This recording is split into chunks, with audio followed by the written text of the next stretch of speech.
जने हिंदू समाज जे मथां मुल्क बादशाह जो अत्याचार थिए पियो तने हिंदू समाज जा जेके जणियूं पाईंदा हुआसीं असां उहो हा लाराइनि पिया, उन्हनि खे मुस्लमान ठाहिनि पिया। तने उन्हनि जेके हवन कंदा हुआ या पूजा पाठ कंदा उन्हनि खे करण न ॾींदा।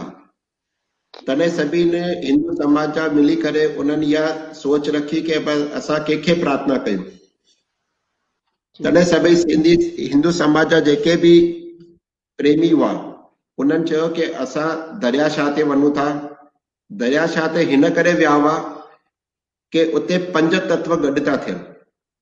5 तत्व में जल आहे, अग्नि आहे यानी सूर्यदेव, वायु आहे यानी हवा, धरती आहे यानी पृथ्वी ऐं आकाश, ये 5 तत्व दरिया ते गॾु थींदा आहिनि।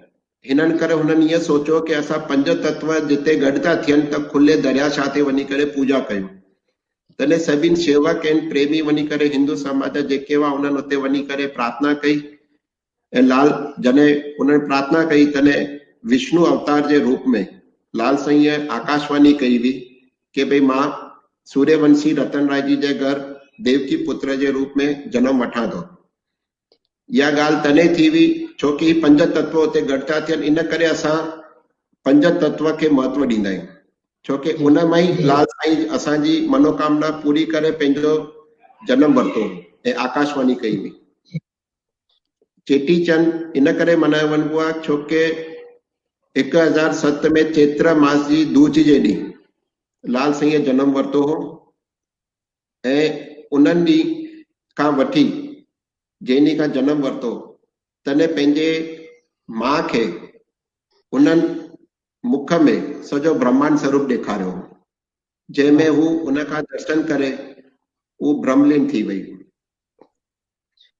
उन खां पोइ इहे चेटीचंड जे रूप में इन करे मल्हायो वञिबो आहे छोकी लाल साईं जो जनम उन ॾींहुं थियो हो ऐं संत पुगुरदेव जॾहिं खां उन्हनि जो जनम थियो रतन राय जी जे घर तॾहिं खां उहो उन्हनि सां गॾु शेवा कंदा हुआ। जॾहिं खां उन्हनि जो जनम थियो जेसि ताईं जेके बि कार्य हूंदा गॾु रतन राय जी उन्हनि सां गॾु घुमंदा रहंदा हुआ। जिते बि लाल साईं हूंदा हुते संत पुगुरदेव उते हूंदा ई हूंदा हुआ। जॾहिं उन्हनि विश्व में मुल्क बादशाह सां चमत्कार ॾेखारिया बालपन में, जीअं कृष्ण भॻवान नंढपण में लीलाऊं ॾेखारी तीअं असांजे लाल साईं बि नंढपण खां ई लीलाऊं ॾेखारियूं। पर असां सिंधी समाज ख़बर न आहे छो थोड़ो भिटकी वियो आहे जेको लाल साईं में एतिरी आस्था नथो रखे। लाल साईं हिकु अहिड़ा आहिनि कि जिते जल ऐं जोत आहे उते लाल साईं आहिनि। विश्व में जल ऐं जोत जे बिना सृष्टि कोन्हे। तव्हां कहिड़े बि कार्य जी शुरूआत कंदा त पहिरीं तव्हांखे जोत बानी छंडो लॻाइणो पवंदो के शुद्धिकरण लाइ ऐं तव्हांखे जोत बानी पवंदी उनजी पूजा जी शुरूआत करण लाइ। त मुंहिंजी सभिनी सिंधियुनि भाउरनि खे निमानी वेनिती आहे कि तव्हां जॾहिं बि सुबुह जो निकिरो था त पहिरीं जय झूलेलाल करे निकिरंदा त तव्हांजा कम अवश्य पूरा थींदा। इहो मुंहिंजो अनुभव आहे। वाह वाह वाह, ॾाढी सुठी ॻाल्हि आहे। जी जी जी साईं जन तव्हां एॾी सुठी असांखे जानकारी ॾिनी। जी मां हाणे तव्हां खां पुछंदसि कि चेटीचंड त तव्हां ॿुधायो कि असां छो मल्हाईंदा आहियूं, ईअं चालीहे जो बि महत्व, चालीहो मतिलबु हाणे बि चालीहो चालू आहे, तव्हां असांखे हिन ॻाल्हि जी जानकारी ॾिनी। त इहो नायरी मां जो चालीहो छा थींदो आहे ऐं हो जेको हिकिड़ो चालीहो ईंदो आहे उहो छा थींदो आहे, ॿिन्हिनि में तव्हां असांखे फ़र्क़ु ॿुधायो। जेको चालीहो 16 जुलाई खां शुरू थो थिए उहो श्रावण माह जो चालीहो आहे ऐं उनजी तारीख़ फिक्स कई वई आहे 16 जुलाई खां 24 अगस्त। सिंध में बि उहा ई तारीख़ मल्हाईंदा आहिनि। हिंदुस्तान जे अंदरि घणेई अहिड़ा आहिनि कि जेके अलॻि अलॻि तारीख़ ते मल्हाइनि था, पर मां उन्हनि सां ॾाढी निमानी वेनिती कंदो आहियां कि भई तव्हां 16 जुलाई खां 24 अगस्त जेको हुनजो लाल साईं जो चालीहे साहिब जो महत्व आहे श्रावण माह जो, तव्हांखे उहा तारीख़ ते ई कयो त वधीक सुठो आहे। नायरी माह जो चालीहो उहो हूंदो हो कि जेके ठकुर साहिब हूंदा, जेके ठकुर हूंदा, उहे 40 ॾींहं पंहिंजे शेवक ऐं पंहिंजे प्रेमियुनि जे लाइ अरदास कंदा हुआ, पूजा कंदा हुआ, हिन 40 ॾींहं थान साहिब जे अंदरि सिर्फ़ु ठकुर जा जेके जेंट्स हूंदा जेके पूजा पाठ कंदा उहे ई थान साहिब में वेंदा। हिन में न को कोई लेडीज़ वेंदी न को कोई जेंट्स ॿार वेंदो, ख़ाली जेके वॾा बुज़ुर्ग हूंदा जेके गद्दीअ सर हूंदा उहे ई थान साहिब में वेंदा। ऐं लाल साईं खां सभिनी शेवक ऐं प्रेमियुनि जे लाइ ऐं पंहिंजे समाज जे लाइ उहे प्रार्थनाऊं कंदा कि उन्हनि जे धंधे में बरकत अचे, उन्हनि जे घर में सुख शांति थिए। ऐं असांजा लाल साईं हिकु अहिड़ा अवतार हुआ कि जंहिं हमेशह सभिनि खे औलाद जो सुख ॾिनो ई ॾिनो आहे।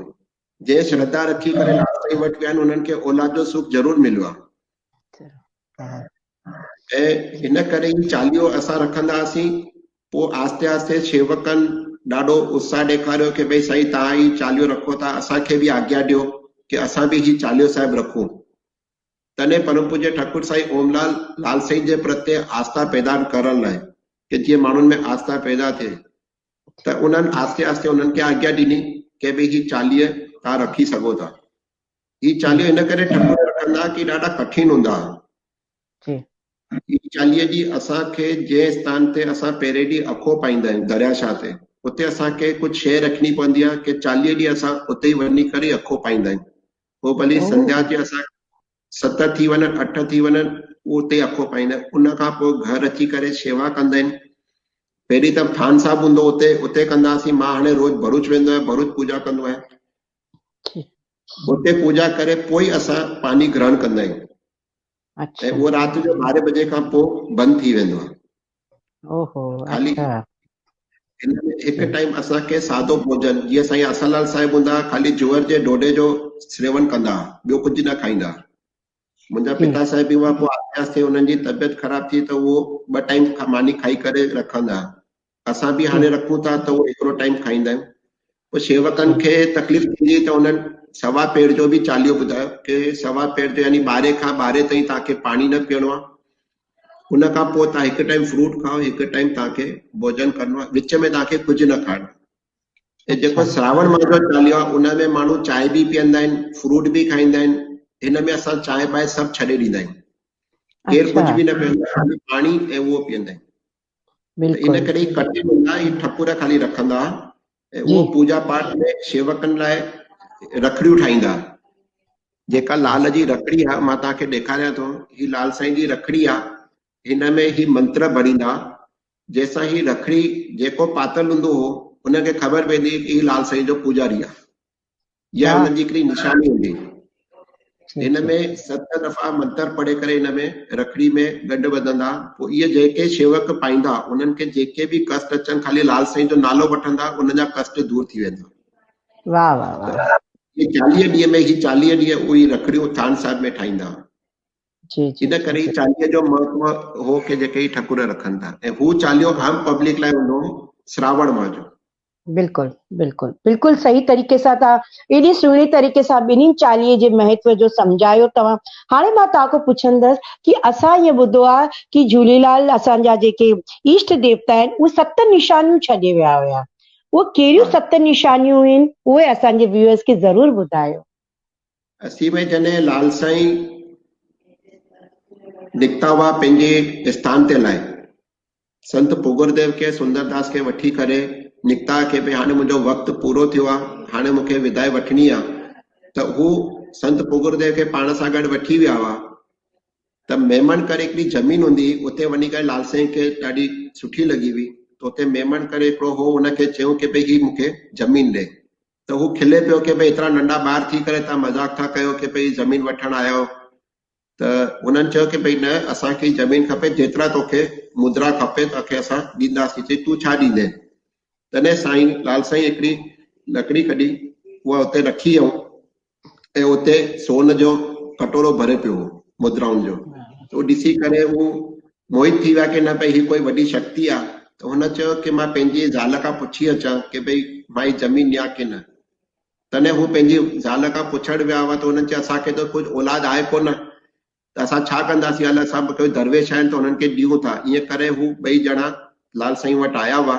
उन्हनि हुननि खां प्रार्थना घुरी